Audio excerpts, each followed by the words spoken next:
حضرت ابراہیم علیہ السلام اپنے بیٹے سے کہتے ہیں اے بیٹے میں خواب میں دیکھ رہا ہوں کہ تجھے ذبح کر رہا ہوں۔ نبی کا خواب سچا خواب ہوتا ہے، نبی کا خواب اللہ کا حکم ہوتا ہے، انی اصبحک فانظر ماذا تری، اے میرے بیٹے تیری کیا رائے ہے، تیرا کیا خیال ہے کہ میں خواب میں تجھے ذبح کر رہا ہوں۔ دیکھیے فرما بردار بیٹا کیا جواب دیتا ہے، یا ابت فعل ما تؤمر ستجدنی ان شاء اللہ من الصابرین۔ وہ فرما بردار بیٹا اپنے باپ سے کہتا ہے اے ابا جان اللہ نے آپ کو جو حکم دیا ہے وہ حکم کر دو، افعل ما تؤمر، آپ کو جو حکم دیا گیا ہے آپ ویسا کرو، ستجدنی انشاء اللہ من الصابرین، ان قریب آپ مجھے صبر کرنے والوں میں سے پائیں گے۔ يا أيها الذين آمنوا إذا نودي للصلاة من يوم الجمعة فاسعوا إلى ذكر الله وذروا البيع ذلكم خير لكم إن كنتم تعلمون۔ برادران اسلام، نوجوان ساتھیوں، عزیز بچوں، پردہ نشین خواتین اسلام، خطبہ مسنونہ کے بعد میں نے جن 2 آیتوں کی تلاوت آپ لوگوں کے سامنے پیش کی ہے، انشاءاللہ اس مناسبت سے خطبہ جمعہ کا عنوان قربانی کا پیغام کیا ہے ہوگا۔ برادران اسلام، ابھی کل آنے والے دن انشاءاللہ دنیا بھر کے فرزندان توحید مسلمان اللہ رب العالمین کے نام پر خریدے گئے جانوروں کی قربانی کرنے والے ہیں۔ اللہ رب العالمین سے دعا ہے کہ اللہ رب العالمین ان تمام مسلمانوں کی قربانیوں کو قبولیت سے نوازے۔ میرے بھائیوں، قربانی کی تاریخ اتنی ہی پرانی ہے جتنی کی انسان کی تاریخ پرانی ہے، یعنی جب اللہ رب العالمین نے آدم علیہ السلام کو پیدا کیا تو ان کے 2 بیٹے حابیل اور قابیل کو بھی قربانی کا حکم دیا تھا۔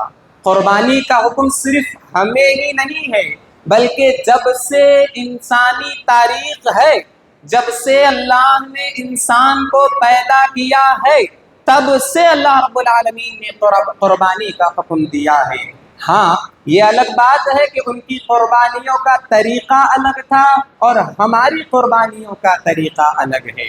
جب اللہ نے قربانی کا حکم حابیل اور قابیل کو دیا تھا تو ان دونوں نے قربانی دی تھی، لیکن اللہ رب العالمین نے دونوں کی قربانی قبول نہیں کی بلکہ ان میں سے ایک شخص کی قربانی قبول کی جس کی نیت اچھی تھی، اور جس کی نیت میں کھوٹ تھا، جس کی نیت صحیح نہیں تھی، اللہ رب العالمین نے اس کی قربانی یعنی قابل کی قربانی کو قبول نہیں کیا۔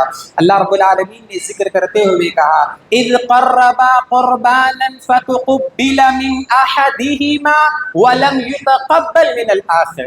اللہ رب العالمین نے کہا کہ جب ان دونوں بھائیوں نے قربانی پیش کی تو اللہ رب العالمین نے ان دونوں میں سے صرف ایک کی قربانی قبول کی جن کا نام حابیل ہے، اور دوسرے کی قربانی قبول نہیں کی جن کا نام قابیل تھا۔ کیوں؟ کیونکہ جن کی قربانی اللہ نے قبول کی ان کی نیت اچھی تھی، اور جن کی قربانی اللہ نے قبول نہیں کی ان کی نیت صحیح نہیں تھی۔ تو معلوم کیا ہوا کہ ہم بھی آج اللہ رب العالمین کے نام پر قربانی دے رہے ہیں، لیکن ہمارے دلوں میں اگر کھوٹ ہے، چاہے ہم نے جتنا بھی مہنگا جانور خریدا ہو، ہماری وہ قربانی قابل قبول نہیں ہوگی۔ میرے بھائیوں، قربانی کا معنی کیا ہے؟ ہم اور آپ سنتے ہیں قربانی کہتے ہیں اللہ کو راضی کرنے کے لیے، اللہ کی خوشنودی حاصل کرنے کے لیے ایک بندہ اللہ کے حکم کے مطابق جو دنیاوی چیزیں ہیں وہ اللہ کے نام پر قربان کر دے، چاہے اس کا تعلق مال سے ہو، چاہے اس کا تعلق وقت سے ہو، چاہے اس کا تعلق جان سے کیوں نہ ہو، اللہ رب العالمین کی رضا، خوشنودی، اس کی قربت کے لیے ان تمام چیزوں کو قربان کرنا یہ قربانی کہلاتا ہے۔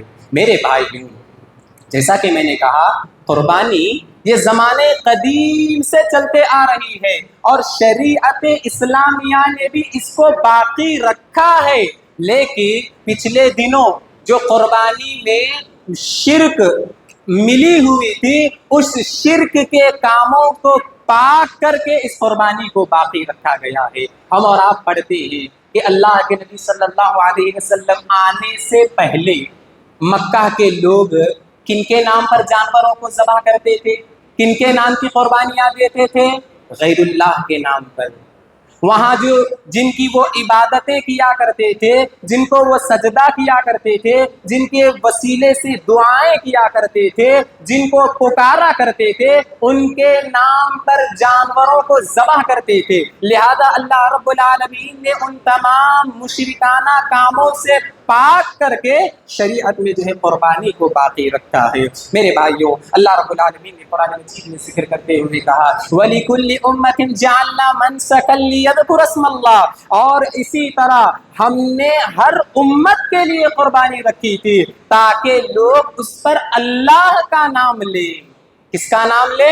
اللہ رب العالمین کا نام لے۔ تو میرے بھائیوں، قربانی اس کا ایک تعلق حضرت ابراہیم اور اسماعیل علیہ السلام کی زندگی سے جڑا ہوا ہے۔ یہی وجہ ہے اللہ کے نبی صلی اللہ علیہ وسلم نے کہا کہ یہ جو قربانی ہے یہ ابراہیم علیہ السلام کی سنت کو زندہ کرنا ہے۔ پڑھتے ہیں، سنتے ہیں، ہر عید الاضحیٰ کے موقع پر ہم یہ واقعہ پڑھتے ہیں کہ وہ ابراہیم علیہ السلام جنہیں اللہ رب العالمین نے شروع سے لے کر آخر تک آزمایا، وَإِذِ ابْتَلَىٰ إِبْرَاهِيمَ رَبُّهُ بِكَلِمَاتٍ فَأَتَمَّهُنَّ، اور جب اللہ رب العالمین نے ابراہیم علیہ السلام کو آزمایا، حضرت ابراہیم علیہ السلام اس آزمائش میں کامیاب ہو کر دکھائے، اس امتحان میں کامیاب ہو کر دکھائے۔ انہی آزمائشوں میں سے، انہی امتحانوں میں سے ایک امتحان تھا ان کے بیٹے اسماعیل علیہ السلام کو اللہ کے نام پر ذبح کرنا۔ اللہ رب العالمین نے قرآن مجید میں اس کا نقشہ کھینچتے ہوئے کہا ہے کہ حضرت ابراہیم علیہ السلام اللہ سے دعا کرتے تھے ربی حب لی من الصالحین، ربی حب لی من الصالحین، اے میرے رب مجھے نیک اور صالح اولاد عطا فرما، اے میرے رب مجھے نیک اور صالح اولاد عطا فرما۔ اللہ رب العالمین نے بھی 80 سال کے بعد ان کی دعا قبول کی۔ کتنے سال کے بعد؟ 80 سال کے بعد ان کی دعا قبول کی۔ فَبَشَّرْنَاهُ بِغُلَامٍ حَلِيمٍ، اور اللہ رب العالمین نے فرشتوں کے ذریعے خوشخبری بھیجی کہ اللہ رب العالمین انہیں ایک بردبار بیٹا دینے والا ہے۔ چنانچہ اللہ رب العالمین نے حضرت ابراہیم علیہ السلام کو اسماعیل علیہ السلام کی شکل میں بیٹا دیا۔ نیک تھا، فرما بردار تھا، آنے والے دنوں میں نبی بننے والا تھا۔ فَلَمَّا بَلَغَ مَعَهُ السَّعْيَ قَالَ يَا بُنَيَّ إِنِّي أَرَىٰ فِي الْمَنَامِ أَنِّي أَذْبَحُكَ فَانظُرْ مَاذَا تَرَىٰ، کہ وہ بیٹا جب باپ کے ساتھ کام کرنے کی عمر کو پہنچا، وہ بیٹا جب جوانی کی دہلیز پر پہنچا تو اللہ رب العالمین نے ایک اور امتحان لیا، اور وہ امتحان کیا تھا؟ حضرت ابراہیم علیہ السلام اپنے بیٹے سے کہتے ہیں اے بیٹے، میں خواب میں دیکھ رہا ہوں کہ تجھے ذبح کر رہا ہوں۔ نبی کا خواب سچا خواب ہوتا ہے، نبی کا خواب اللہ کا حکم ہوتا ہے۔ انی اذبحک فانظر ماذا تری، اے میرے بیٹے تیری کیا رائے ہے؟ تیرا کیا خیال ہے کہ میں خواب میں تجھے ذبح کر رہا ہوں؟ دیکھیے فرما بردار بیٹا کیا جواب دیتا ہے، یا ابت فعل ما تؤمر ستجدنی انشاء اللہ من الصابرین۔ وہ فرما بردار بیٹا اپنے باپ سے کہتا ہے، اے ابا جان، اللہ نے آپ کو جو حکم دیا ہے وہ حکم کر دو، افعل ما تؤمر، آپ کو جو حکم دیا گیا ہے آپ ویسا کرو، ستجدنی انشاء اللہ من الصابرین، ان قریب آپ مجھے صبر کرنے والوں میں سے پائیں گے۔ اللہ اکبر۔ یہاں اہل علم ایک بات ذکر کرتے ہوئے کہتے ہیں کہ وہ باپ کس طرح اپنے بیٹے کے جذبات کا خیال رکھ رہا ہے، کہ اپنے بیٹے کو محبت سے پوچھتا ہے کہ تمہاری کیا رائے ہے۔ آج ہم دیکھتے ہیں کہ والدین بعض بچوں پر بڑا ظلم کرتے ہیں، ان کی رائے نہیں پوچھتے، ان کے جذبات کو نہیں پوچھتے، بلکہ ان کے اوپر جو ہے ہر چیز تھوپنے کی کوشش کرتے ہیں۔ لہذا والدین کو بھی چاہیے کہ وہ اپنے بچوں کا جو ہے خیال رکھے۔ اسی طرح بعض اہل علم ذکر کرتے ہوئے اولاد کے متعلق بھی کہتے ہیں کہ دیکھیے اسماعیل علیہ السلام کتنے پیار سے اپنے باپ کو جواب دیتے ہیں، یا ابت فعل ما تؤمر، اے ابا جان آپ کو جو حکم دیا گیا ہے آپ کر گزریے۔ آج ہم دیکھیں ہمارا کیا حال ہے، ہم اپنے والدین سے کس طرح بات کرتے ہیں، چھوٹی چھوٹی چیزوں کو لے کر ہم اپنے والدین کے سامنے چیخنے چلانے کے ذریعے بات کرتے ہیں یا نہیں کرتے ہیں؟ اگر ماں باپ کسی کام کا کرنے کا حکم دے فوراً غصے میں آ جاتے ہیں، چیڑ میں آ جاتے ہیں، ماں باپ پر چلانا شروع کر دیتے ہیں۔ یہاں ابراہیم علیہ السلام کے بیٹے کس پیار سے جواب دیتے ہیں، اے ابا جان آپ کو جو حکم دیا گیا ہے وہ کر گزریے۔ اللہ اکبر۔ میرے بھائیوں، حضرت ابراہیم علیہ السلام اپنے بیٹے کو لے کر قربان گاہ کی طرف جاتے ہیں۔ باپ اور بیٹا دونوں اللہ کے حکم کی تکمیل کے لیے راضی ہیں، لہذا حضرت ابراہیم علیہ السلام اپنے بیٹے اسماعیل علیہ السلام کو ذبح کرنے کے لیے لٹاتے ہیں، اور لٹا کر جو ہے چھری چلانے ہی والے ہوتے ہیں، آسمان سے آواز آتی ہے، فلما اسلما وتلہ للجبین، جب باپ اور بیٹے دونوں راضی ہو گئے، اللہ نے ایک کو ذبح کرنے کا حکم دیا ہے، دوسرے کو ذبح ہونے کا حکم دیا ہے، دونوں اللہ رب العالمین کے حکم کی تکمیل کر رہے ہیں، فلما اسلما وتلہ للجبین، اور جو ہے انہیں ذبح کرنے کے لیے لٹایا بھی گیا ہے، تو ابراہیم علیہ السلام کو آسمان سے آواز دی جاتی ہے، وَنَادَيْنَاهُ أَن يَا إِبْرَاهِيمُ، کہ اے ابراہیم قد صدقت الرؤیا انا كذلك نجزي المحسنین۔ اللہ رب العالمین کہتا ہے کہ اے ابراہیم تم نے اپنے خواب کو سچا کر دکھایا ہے، لہذا ہم نیک کام کرنے والوں کو ایسے ہی اجر دیتے ہیں یا بہترین اجر دیتے ہیں۔ آگے اللہ رب العالمین ذکر کرتے ہوئے کہتا ہے، ان هذا لهو البلاء المبین، یہ جو آزمائش تھی یہ بہت بڑی آزمائش تھی۔ آگے اللہ رب العالمین ذکر کرتے ہوئے کہتا ہے، وَفَدَيْنَاهُ بِذِبْحٍ عَظِيمٍ، کہ ہم نے ان کے بیٹے کے بدلے میں ایک بڑا ذبیحہ ان کے لیے بھیجا تاکہ وہ اسے ذبح کرے۔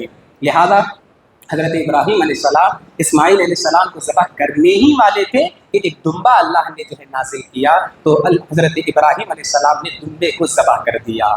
اور یہ جو ذبح کرنے کی سنت ہے، یہ جو ذبح کرنے کا طریقہ ہے، اللہ نے کیا کہا، وَتَرَكْنَا عَلَيْهِ فِي الْآخِرِينَ، یہ جو طریقہ ہے ابراہیم علیہ السلام نے اپنے بیٹے کو قربان کرنے کا جو ارادہ کیا تھا، اس ارادے کو، اس تاریخ کو ہم قیامت تک آنے والے لوگوں کے لیے باقی رکھیں گے۔ وَتَرَكْنَا عَلَيْهِ فِي الْآخِرِينَ سَلَامٌ عَلَىٰ إِبْرَاهِيمَ، ابراہیم علیہ السلام پر سلامتی ہو۔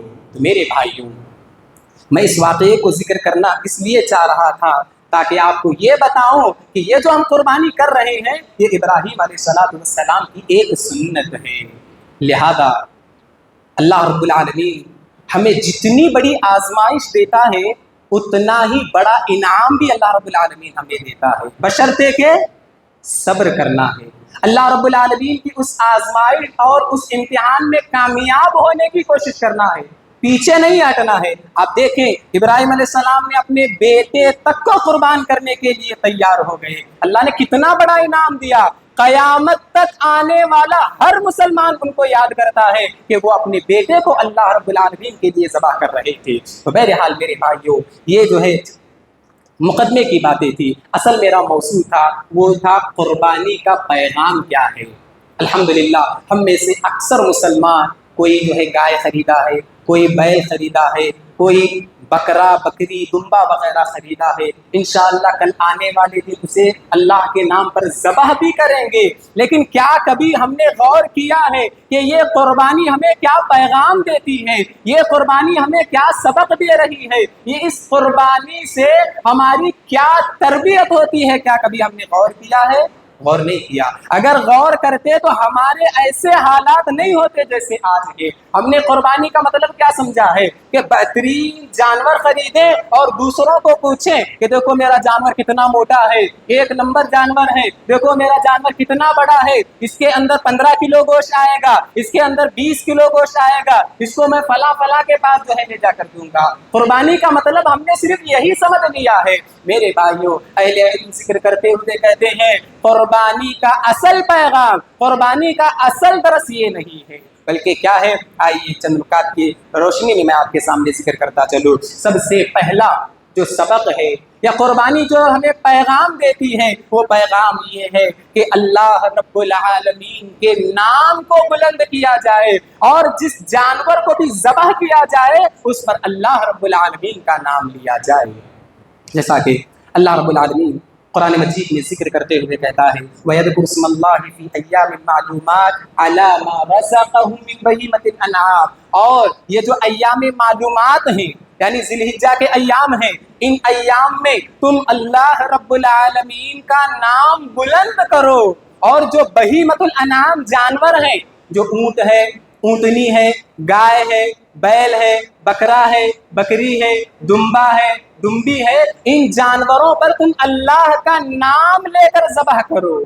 تو معلوم کیا ہوا کہ ان 10 دنوں میں یا آخری جو 10ویں دن ہم قربانی کرتے ہیں، صرف اسی دن اللہ کے نام کا ذکر بلند نہیں کرنا ہے، بلکہ 10 دن تک ہمیں اللہ رب العالمین کا نام بلند کرنا ہے۔ قربانی کے جانور خریدنے کی تو بڑی فکر ہوتی ہے، ایک دوسرے کو تو بڑا فون کرتے ہیں میرے کو فلاں جانور دیکھیے، فلاں جانور یہاں ملے گا وہاں ملے گا، لیکن میرے بھائیوں آپ اپنے ہاتھ پر اپنے دلوں پر ہاتھ رکھ کر بتائیے کیا کسی نے ان دنوں میں اللہ کے نام کو بلند کیا؟ صحابہ کا کیا عمل تھا؟ گزشتہ جمعہ آپ نے سنا ہوگا ابو ہریرہ اور عبداللہ بن عمر رضی اللہ تعالی عنہما کا عمل کہ جب وہ بازار جایا کرتے تھے، مارکیٹ جایا کرتے تھے، تو وہاں تکبیرات بلند کیا کرتے تھے، اللہ رب العالمین کے نام کا ذکر بلند کیا کرتے تھے۔ تو میرے بھائیوں قربانی کا پیغام کیا ہے؟ اللہ رب العالمین کے نام کا ذکر بلند کیا جائے، اور جس جانور کو بھی ذبح کیا جائے چاہے وہ قربانی کے دنوں میں ہو یا عام دنوں میں ہو، اللہ رب العالمین کے نام پر ذبح کیا جائے۔ اگر اللہ کے نام پر جانور ذبح نہیں کرتے، کسی ولی کے نام پر، کسی بزرگ کے نام پر، کسی مزار کے نام پر، کسی ولی کو خوش کرنے کے لیے، تو یاد رکھنے یہ حرام ہے۔ کیا ہے؟ حرام ہے۔ ابھی پچھلے دنوں میں نے سنا کہ جس نوجوان کی بھی شادی ہوتی ہے، شادی سے پہلے ایک بکرا یا ایک جانور فلاں درگاہ پر یا مزار پر یا فلاں جگہ جا کر ذبح کرنا اور اس کا خون اسے دکھانا۔ جب اس نوجوان کی شادی اچھی ہوتی ہے یا آنے والی زندگی میں اسے کوئی مصیبت نہیں آتی، نعوذ باللہ، یہ شرک ہے میرے بھائیوں، یہ مسلمانوں کا کام نہیں ہو سکتا، یہ کافروں اور مشرکوں کا کام ہے۔ ارے جانور تو اللہ نے دیے ہیں، اور ان جانوروں کو اللہ کے نام پر ذبح کرنا ہے، اور ان جانوروں کو اللہ کے لیے ذبح کرنا ہے۔ اب بعض لوگ 11ویں وغیرہ بھی کرتے ہیں اور کہتے ہیں کہ بھائی جانور ذبح کرتے ہیں تو اللہ ہی کا نام لیتے ہیں، نام تو اللہ کا لے رہے ہیں، نیت کیا ہے؟ فلاں ولی خوش ہو جائیں گے، فلاں بزرگ جو ہے خوش ہو جائیں گے۔ یاد رکھیں جب نام ہم زبان سے بلند کر رہے ہیں وہی ہماری نیت بھی کس کے لیے ہو؟ اللہ رب العالمین کے لیے ہو۔ جیسا کہ حضرت جابر بن عبداللہ رضی اللہ تعالیٰ بیان کرتے ہیں اللہ کے نبی صلی اللہ علیہ وسلم قربانی کے دن نماز پڑھ کر مینڈوں کو منگوایا، عیدگاہ میں مینڈوں کو منگوایا اور انہیں لٹا کر اللہ کے نبی صلی اللہ علیہ وسلم نے یہ دعا پڑھی، بسم اللہ اللہ اکبر اللہم ھذا عنی وعمن لم یذح من امتی۔ اللہ کے نبی صلی اللہ علیہ وسلم نے کہا شروع اللہ رب العالمین کے نام سے، اللہ رب العالمین سب سے بڑا ہے، اور اے اللہ یہ قربانی میری طرف سے ہے، یہ قربانی میری طرف سے ہے اور میری امت کے ان لوگوں کی طرف سے ہے جو قربانی کرنے کی طاقت نہیں رکھتے۔ تو لہذا اللہ کے نبی صلی اللہ علیہ وسلم بھی جانور ذبح کر رہے ہیں تو کس کا نام لے رہے ہیں؟ اللہ کا نام لے رہے ہیں۔ ایک اور دعا کا ٹکڑا بھی ہے، اللہم منک ولک، اے اللہ یہ جانور تیرا ہے اور تیرے لیے ہی ہے۔ اب آپ دیکھیے ہمارے مسلم معاشرے میں بعض لوگ اپنے جانوروں کو بزرگوں کے نام پر چھوڑ دیتے ہیں، یا بعض لوگ اپنے بچوں کے جو بال ہیں وہ بال نہیں کترواتے، بلکہ کچھ دن گزرنے کے بعد ایک مخصوص جانور خریدتے ہیں اور اس جانور کو اس کے نام چھوڑ کر فلاں مخصوص مزار پر جا کر جو ہے ذبح کرتے ہیں اور اس کے بال کاٹتے ہیں۔ یاد رکھیں یہ شرک ہے۔ کیا ہے یہ؟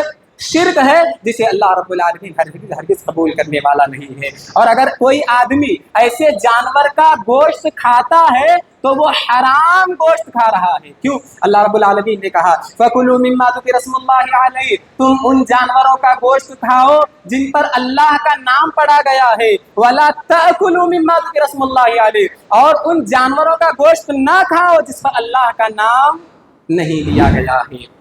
میرے بھائیوں، قربانی کا دوسرا پیغام ہے حصول تقوی، اللہ رب العالمین کا ڈر، کیونکہ اللہ رب العالمین نے کہا لَن يَنَالَ اللَّهَ لُحُومُهَا وَلَا دِمَاؤُهَا وَلَٰكِن يَنَالُهُ التَّقْوَىٰ مِنكُمْ، کہ تم جو قربانی کرتے ہو اس قربانی کا خون، اس قربانی کا گوشت اللہ کے پاس نہیں پہنچتا، وَلَٰكِن يَنَالُهُ التَّقْوَىٰ مِنكُمْ، جو تمہارے دل کی کیفیت ہے، جو تمہارے دل کا ڈر ہے، وہ اللہ رب العالمین کے پاس پہنچتا ہے۔ آپ اس بات سے خوش نہ ہو کہ میرے گھر کے سامنے بڑا جانور ہے تو لوگ میری تعریف کریں گے، میرے گھر کے سامنے فلاں بڑا جانور ہے تو لوگوں میں میری واہ واہی ہوگی۔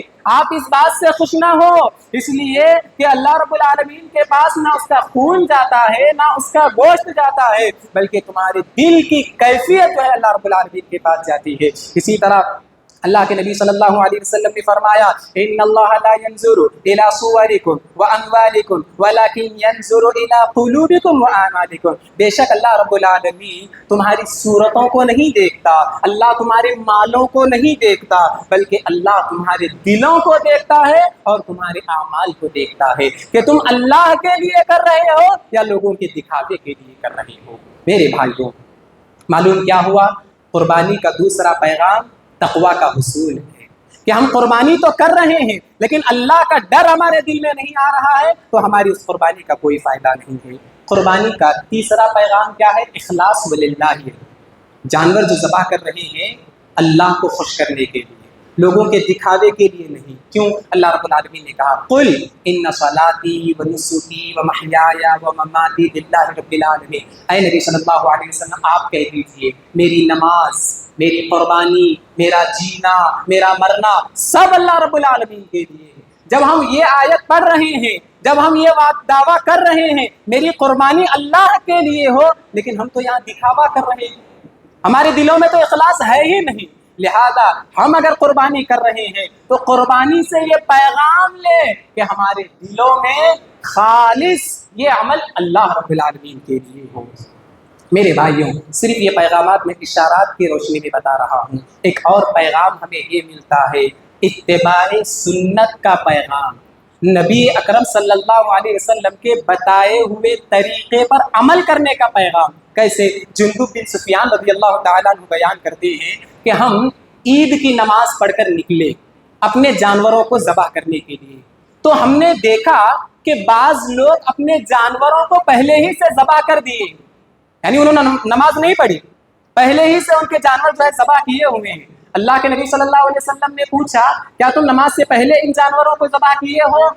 تو انہوں نے کہا کہ ہاں اللہ کے نبی، ہم نے جو ہے نماز سے پہلے ہی ان جانوروں کو ذبح کیا ہے۔ اللہ کے نبی صلی اللہ علیہ وسلم نے فرمایا نماز سے پہلے اگر تم نے جانوروں کو ذبح کیا ہے تو وہ قربانی نہیں ہے بلکہ وہ عام گوشت ہے، لہذا جن لوگوں نے ابھی تک قربانی نہیں کی ہے وہ پہلے نماز پڑھے ہمارے ساتھ، پھر اس کے بعد قربانی کرے۔ معلوم کیا ہوا؟ ہمارا جو بھی عمل ہے وہ کیسا ہو؟ نبی اکرم صلی اللہ علیہ وسلم کے بتائے ہوئے طریقے کے مطابق ہو۔ جیسا کہ اللہ کے نبی کہتے ہیں ان اول ما نبدأ به في يومنا هذا ان نصلي ثم نرجع فننحر، کہ ہم عید الاضحیٰ کے دن سب سے پہلے نماز پڑھیں گے، پھر اس کے بعد لوٹ کر قربانی کریں گے۔ من فعله فقد اصاب سنتنا، جو آدمی ہماری طرح عمل کرے گا وہ ہماری سنت کو پائے گا، اور جو ہمارے طریقے پر عمل نہیں کرے گا اس کی قربانی نہیں ہوگی بلکہ وہ عام گوشت ہوگا جو وہ اپنے گھر والوں کے لیے لی جا رہا ہے، اور وہ ہماری سنت کو بھی نہیں پائے گا۔ تو ہماری نماز سنت کے مطابق ہو، ہمارا روزہ سنت کے مطابق ہو، یہ قربانی ہمیں پیغام دیتی ہے۔ اسی طرح میرے بھائیوں، قربانی ہمیں شکر الہی کا جو ہے پیغام دیتی ہے کہ اللہ نے جانور کو ہمیں دیا ہے، وہ جانور جس سے ہم بہت سارے فائدے حاصل کرتے ہیں، وہیں اس کا گوشت کھاتے ہیں، لوگوں کو کھلاتے ہیں۔ اسی طرح قربانی ہمیں ایک پیغام دیتی ہے، وہ یہ کہ قربانی جوانی میں عبادت کرنے کا پیغام دیتی ہے۔ ہم جو جانور خریدتے ہیں نہ چھوٹا جانور خریدتے ہیں، چھوٹا یعنی عمر کے لحاظ سے نہ چھوٹا جانور خریدتے ہیں اور نہ ایک دم بوڑھا کمزور مریض جانور خریدتے ہیں۔ کیوں نہیں خریدتے؟ کیونکہ اللہ نے اور اس کے رسول نے ہمیں کیسے جانور خریدنے کا حکم دیا ہے؟ جو ایک عمر کو پہنچا ہوا ہو، جس کے اندر گوشت پوشت بھرا ہوا ہو، جو نہ لنگڑا ہو، نہ اس کی آنکھ خراب ہو، نہ اس کا گوشت کم ہو، نہ ایک دم بیمار ہو، بلکہ تندرست جانور جو ہے اللہ رب العالمین قبول کرنا چاہتا ہے۔ اسی طرح یہ قربانی پیغام دے رہی ہے کہ اللہ کو عبادت اگر پسند ہے تو وہ جوانی کی عبادت ہے۔ بھائی چھوٹے بچوں کا تو مسئلہ نہیں ہے، بوڑھے ہونے کے بعد تو سب مسجد پکڑتے ہیں، عبادت کرتے ہی ہیں، لیکن اللہ کو کون سی عبادت پسند ہے؟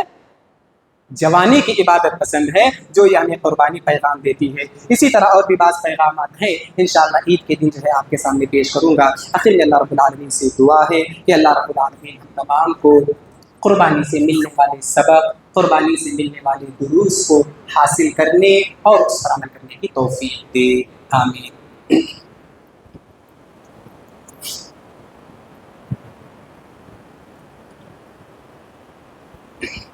ان الحمد لله نحمده ونستعينه ونستغفره ونعوذ بالله من شرور انفسنا ومن سيئات اعمالنا، من يهده الله فلا مضل له ومن يضلل فلا هادي له، واشهد ان لا اله الا الله وحده لا شريك له، واشهد ان محمدا عبده ورسوله، اما بعد، بسم الله الرحمن الرحیم، فصل لربک وانحر۔ برادران اسلام، ہم اور آپ یہ بات اچھی طرح جانتے ہیں کہ کل قربانی کا دن ہے، لہذا ہم میں سے وہ لوگ جو اللہ کو خوش کرنا چاہتے ہیں، اللہ سے قریب ہونا چاہتے ہیں، اپنے مال کو لگا کر جانوروں کو خریدے ہوئے ہیں۔ لہذا اکثر لوگ ہمیں ایسے بھی دیکھنے میں ملتے ہیں جو قربانی کے لیے جانور تو خریدتے ہیں لیکن نماز کے پابند نہیں ہوتے، جبکہ 3 مقامات کو میں نے آپ کے سامنے ذکر کیا ہے، قربانی کے جو ہے 3 مقامات قرآن سے، تو ان تینوں مقامات پر پہلے نماز کا ذکر ہے۔ فصل لربک وانحر، تم جو ہے اپنے رب کے نام کے ذریعے، بس تم اپنے رب کے لیے نماز پڑھیے اور قربانی کیجیے۔ اسی طرح ایک اور دوسرے مقام پر بھی جو ہے میں نے آیت پڑھی جہاں یہ حدیث جو ہے ذکر کی، اللہ کے نبی صلی اللہ علیہ وسلم نے کیا کہا؟ آج ہم سب سے پہلے نماز پڑھیں گے، اس کے بعد قربانی کریں گے۔ لہذا اسی بنیاد پر یا اسی بات کی وجہ سے اہل علم اتنی سخت بات کہتے ہیں، میرے بھائیوں یہ یاد رکھیے کہ جو لوگ بے نمازی ہیں ان کی قربانی قبول نہیں ہوتی۔ اب وہ جانے، وہ ان کی قربانی جانے۔ آپ اگر قربانی کو اللہ کی بارگاہ میں قبول کروانا چاہتے ہیں تو پہلے نماز کے پابند بنے۔ پہلے کس کے پابند بنے؟ نماز کے پابند بنے، اس لیے کہ اللہ نے پہلے نماز کا حکم دیا ہے، اس کے بعد قربانی کا حکم دیا ہے۔ ایک آدمی نماز ہی نہیں پڑھتا، اپنے گھر کے سامنے بڑا جانور لا کر کھڑا کر دیا ہے تاکہ لوگ کہیں کہ کتنا مالدار ہے، کتنا بہترین تا جاندار جانور خریدا ہے۔ لیکن میرے بھائیوں، اس کا کتنا بھی بہتر جانور ہو، چاہے وہ 50,000 کا ہو، چاہے وہ 1,00,000 کا ہو، اگر وہ نماز نہیں پڑھتا تو اس کی قربانی قبول نہیں ہوتی۔ آخر اللہ رب العالمین سے دعا ہے کہ اللہ رب العالمین ہم تمام کو سب سے پہلے نمازوں کا پابند بنائے، اس کے بعد جو دیگر عبادتیں ہیں اللہ رب العالمین ان پر بھی عمل کرنے کی توفیق دے، آمین۔